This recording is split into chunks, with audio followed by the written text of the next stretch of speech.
Ah, mais le Maroc, mais tu te plains, mais vous êtes très bien, etc. C'est pas l'Afghanistan, c'est pas ceci, c'est pas cela.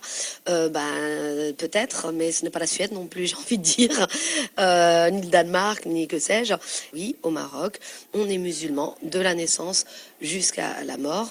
On est considéré musulman et nous devons respecter, on nous impose ces lois-là, on nous impose le mode de vie. Pour moi, c'est du fascisme religieux, c'est une dictature religieuse où moi, en tant que Marocaine, ça me pose problème, pas parce que, effectivement, je suis athée, je le dis, je le revendique, mais aussi parce que je pense que la religion, c'est une affaire personnelle, ça fait partie de la sphère privée et que ce n'est certainement pas à l'État d'interférer, ça doit rester une affaire personnelle. La religion est un choix. Oui, Ibtissam ne mâche pas ses mots. Vous savez, c'est la fille d'un syndicaliste qui a fait de la prison sous Hassan II et qui est mort d'ailleurs aujourd'hui.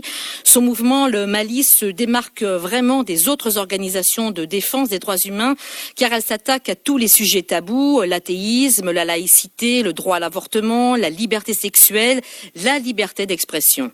Je suis une rebelle, je suis une effrontée, c'est vrai.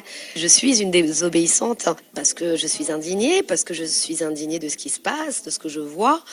Pour le Maroc, mais pour les autres pays, je me considère citoyenne du monde. Donc de toute façon, ce que je le défends en France, au Maroc et partout ailleurs dans le monde.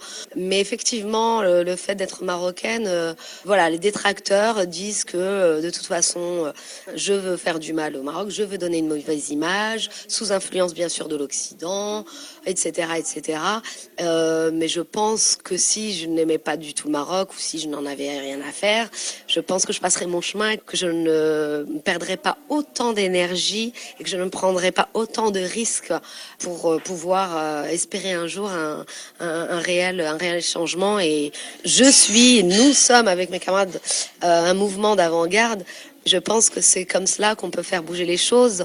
Tous les changements n'ont été possibles que grâce à des mouvements avant-gardistes. À l'entendre, Ibtissam, on imagine que malgré les menaces Dominique, elle continue le combat. Oui, on sent bien qu'elle ne veut rien lâcher. D'abord, elle vit dans son pays et au Rabat, à Rabat, donc elle ne fuit pas son propre pays. Elle reçoit effectivement des menaces de mort, des insultes, et elle prévoit cette année encore des actions choc. Cette énergie vient de deux choses. Le fait d'avoir eu le père que j'ai eu, puisqu'il était très engagé, que c'est grâce à lui, il m'a transmis toutes ses valeurs. Deuxième chose, et non des moindres, je n'en parle pas souvent, parce que ça vient pas souvent sur le tapis.